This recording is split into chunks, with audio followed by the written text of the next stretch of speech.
مع شعبه.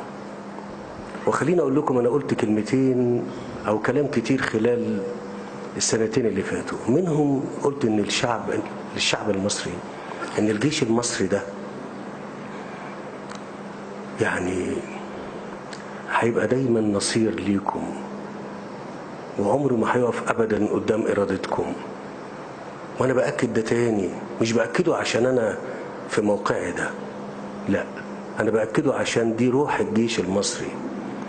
هو جيش شريف وجيش وطني، جيش محب لبلاده، جيش محب لبلاده ومحب لشعبه، وهيفضل يقدم طول ما هو موجود الجيش ده هذا العطاء لبلاده. أول درس محتاجين دايما نخلي بالنا منه إن الجيش والشعب دايما دايما مع بعض.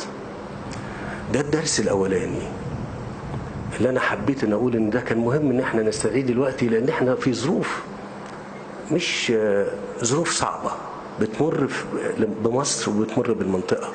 وطول ما الجيش المصري والشعب المصري على قلب رجل واحد مفيش أي مشكلة ممكن تواجهنا، ومحدش أبدا هيستطيع إن هو يهزم إرادتنا، إرادة الحياة، إرادة الحياة، إرادة البناء، إرادة التعمير. الدرس الثاني اللي أنا حاسس إن أو مهم إن احنا نتكلم فيه هو إن كان في الوقت ده برضو كان في تحرك وكان في ضغوط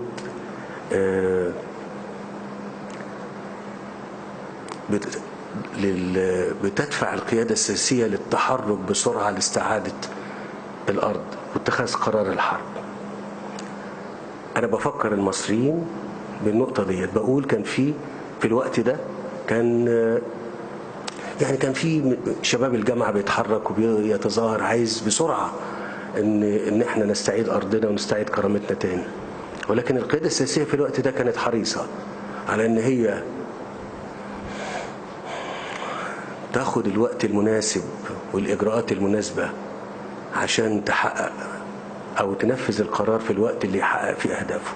مهم أوي إن احنا نستدعي المعنى ده والدرس ده في المرحلة اللي احنا موجودين فيها، إن القرار المناسب والإجراءات المناسبة هي دي دايما اللي بتحكم صانع القرار، لأن القرار هيبقى ليه تداعيات كبيرة جدا جدا.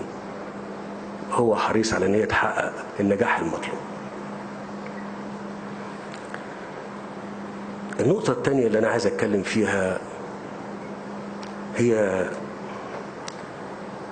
إن إحنا لينا شهداء في أكتوبر وقبل حتى أكتوبر، من 67 وقبل 67 وأثناء حرب الاستنزاف، ثم في حرب أكتوبر، ثم شهداء لينا دلوقتي في معركتنا ضد الإرهاب والتطرف، ضد الإرهاب والتطرف.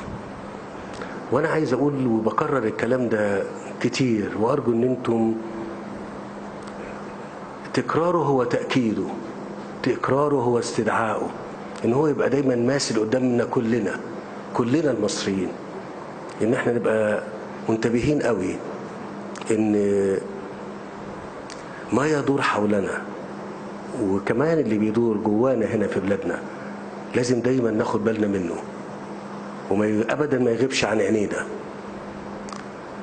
في هدف كبير قوي ان احنا نحافظ على بلدنا،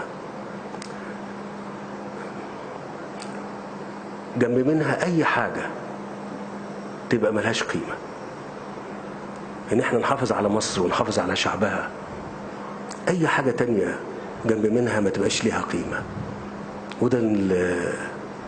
وده امر يسقط من اجل الشهداء ويسقط من اجله المصابين والجرحى. فاسمحوا لي ان احنا برضو مرة تانية وتالتة نوجه لهم التحية والتقدير والاحترام لشهدائنا، كل الشهداء اللي سقطوا من ابناء مصر، سواء كانوا في القوات المسلحة أو في الشرطة المدنية أو في أي قطاع من قطاعات الدولة. تحية تقدير واحترام لشهداء مصر.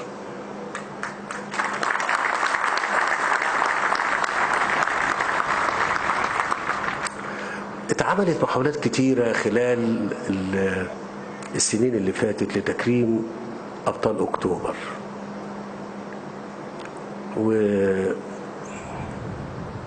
والحقيقة أنا هقول إن ده مش كان يعني إحنا محتاجين مرة تانية وتالتة نكرمهم مرة اللي موجودين دلوقتي، إن إحنا نوجه لهم تكريم عشان نستدعي الذكرى دي مرة تانية. واسمحوا لي إن أنا أقول لكم إن إحنا كمان محتاجين رغم كل التوثيق اللي اتعمل في القوات المسلحة وبالعمل الفني، لكن أكتوبر ما خدتش مننا يعني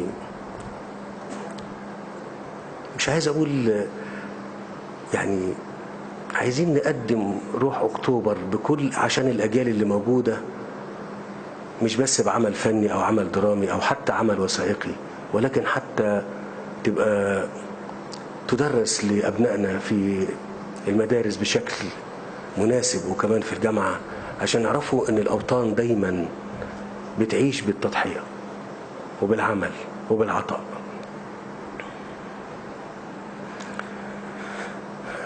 تكلم زميلي وزير الدفاع عن أن الجيش احنا بنحافظ على قوته، وانتوا خلال الفترة اللي فاتت والشهور اللي فاتت حسيتوا ان او لمستوا ان في دايما شكل من اشكال دعم قدرة الجيش.